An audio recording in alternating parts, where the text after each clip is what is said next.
ఈ ఉదయకాలమందున దేవుని పాదసన్నిధికి మనము రావటానికి దేవుడిచ్చిన ఈ మంచి సమయం కొరకై నేను దేవునికి కృతజ్ఞతాస్తుతులు చెల్లిస్తూ ఉన్నాను.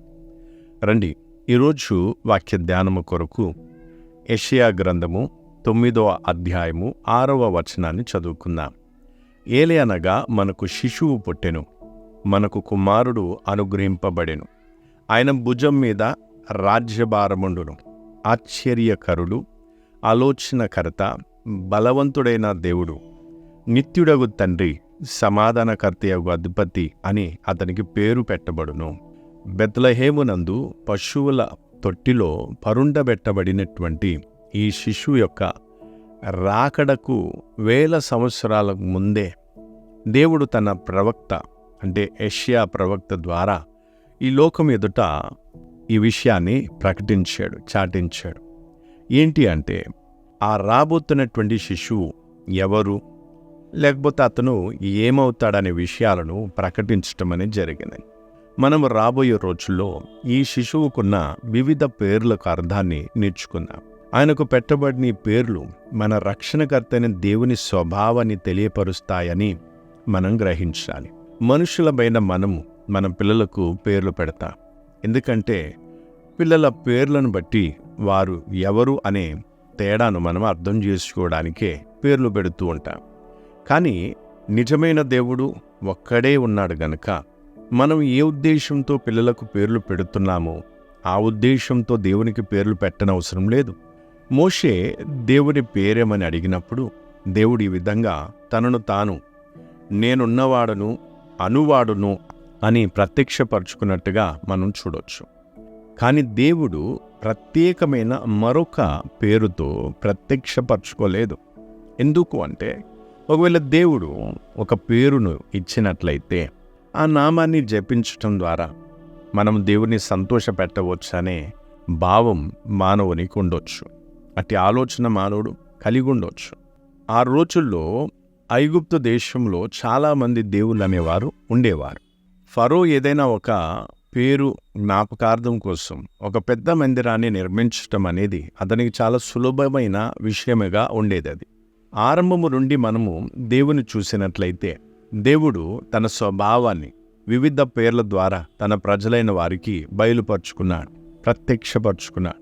ఈ రోజులో మనము ఆ పేర్లపై దృష్టి పెడదాం. కానీ ఈరోజు మనము దేవుని ఆత్మ బయలుపరిచిన పేరును పరిశీలిద్దాం, నేర్చుకుందాం. మొదటి పేరును మనం నేర్చుకుందాం. ఆ పేరును మనం నేర్చుకున్నప్పుడు తెలుగు మరియు ఇంగ్లీషు మరి హిందీ తేడా అనేది కనబడుతుంది. మనం మూల భాషలో చూసినట్లయితే ఇక్కడ తెలుగులో ఆశ్చర్యకరుడు అనుంది.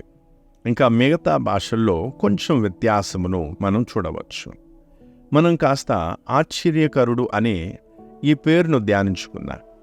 ఈ నామము ఎంతో ఆశ్చర్యమైన నామమై ఉన్నది. ఇజ్రాయేలు ప్రజలు ఐగుప్తు బానిసత్వము నుండి విడిపింపబడినప్పుడు వారు దేవుణ్ణి చూడాలని ఒక కోరిక లేదా ఒక ఆశ కలిగి ఉన్నారు. కాబట్టి దేవుడు దానికోసం సమయమును మరియు స్థలాన్ని నిర్ణయించాడు. మరియు వారు శుద్ధి చేసుకోవడానికి అవకాశం కూడా వారికి ఇచ్చి ఉన్నారు. అయితే వారు తమను తాము శుద్ధి చేసుకోవడానికి 3 రోజుల సమయాన్ని తీసుకున్నారు. అయితే సరి అయిన సమయంలో దేవుడు స్వయంగా సీనాయి పర్వతం మీదికి దిగి వచ్చినప్పుడు ఇజ్రాయేలీయులందరూ కూడా, మోషే, నీవు మాతో మాట్లాడుము, మేము విందుము. దేవుడు మాతో మాట్లాడిన ఎడల మేము చనిపోదుము అని మోషేతో చెప్పి భయంతో పారిపోయారు. ఎందుకంటే వారు దేవుడు పరిశుద్ధుడనియు దేవుడు భయంకరుడనియు తెలుసుకున్న వారై మేము దేవుని సన్నిధిలో నిలవబడలేము అని అక్కడి నుండి దూరంగా పారిపోయారు. మనం ప్రత్యక్షపు గుడారాన్ని చూసినప్పుడు యాజకులు మాత్రమే లోపలికి ప్రవేశించేవారు. కానీ అతి పరిశుద్ధ స్థలములోనికి వారు వెళ్ళేవారు కాదు. ఎందుకంటే ఆ అతి పరిశుద్ధ స్థలములో దేవుని షేకీనా అనే మహిమ అనేది అక్కడ ఉండేది. అంతేకాకుండా వారికి మేము పాపులం అయినందున ఆయన పరిశుద్ధ స్థలములో నిలవబడలేము అనే విషయం వారికి చక్కగా తెలుసు. ఆ అతి పరిశుద్ధ స్థలములోనికి యాజకులు వెళ్ళేవారే కాదు.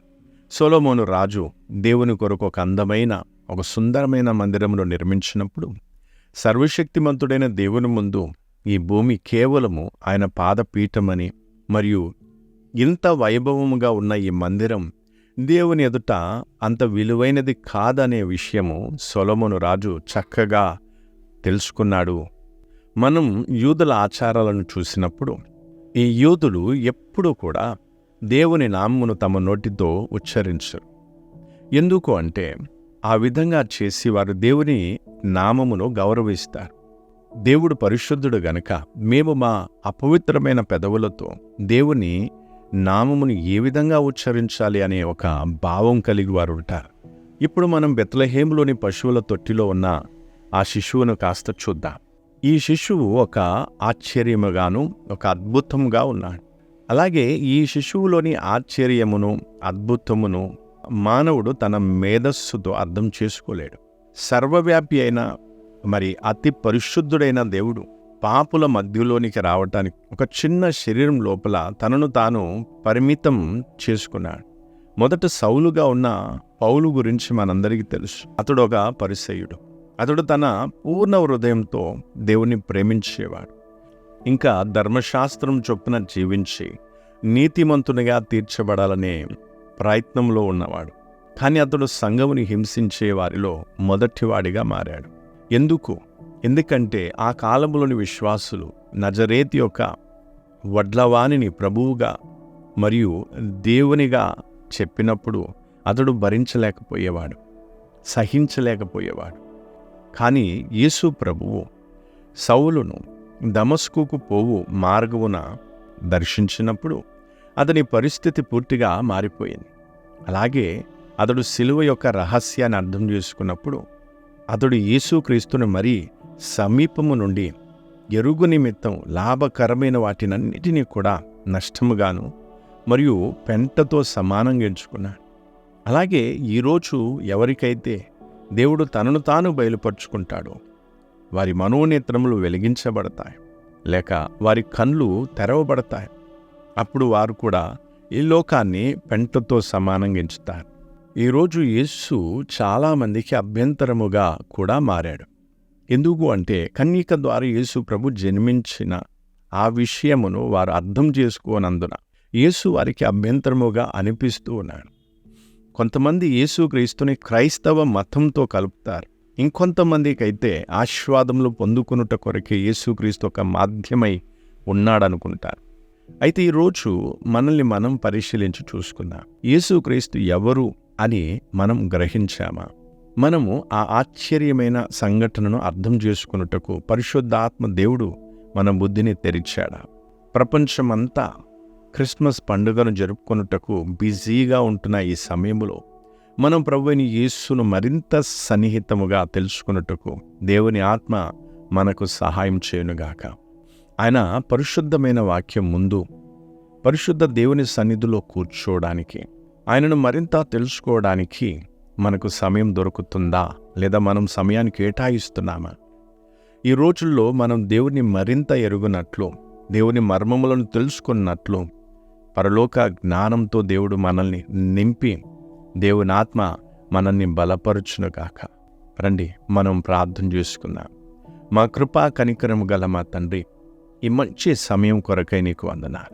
నీ వాక్యం ద్వారా మాలో ప్రతి ఒక్కరితో మాట్లాడుచున్నా ప్రభువా, నీవు మాకు బయలుపరుచుకున్నందుకు నీకు వందనాలు. ప్రభువా, నీవు ఆశ్చర్యమని, నీవు ఒక అద్భుతమనే ఈ విషయాన్ని మేము అర్థం చేసుకోవడానికి మాలో ప్రతి ఒక్కరికి సహాయం చేయము. అలాగే నీ బుద్ధిని జ్ఞానమును మాకు దయచేయము. నీ ఆశీర్వాదాలు మాలో ప్రతి ఒక్కరిపై నిలిచి ఉండనిమ్ము. ఈ సంవత్సరము సమాప్తము కానుండగా మేమింకా నిన్ను దగ్గరగా తెలుసుకొనుటకు నీవే మాకు సహాయం చేయమని యేసుక్రీస్తు మధురమైన నామములో అడుగుచున్నాము తండ్రి, ఆమేన్. మన ప్రభువు ఆశ్చర్యకరుడు, అద్భుతమైన వాడు గనుక ఆయనను మనం మరింత తెలుసుకొనుటకు, ఆయన చిత్తం చొప్పున నడుచుకొనుటకు ఈ రోజుల్లో సమయాన్ని కేటాయిద్దాం. ప్రభు మనందరిని ఆశీర్వదించునుగాక. మన ప్రభు అతి త్వరగా రానే ఉన్నాడు. మరణాత.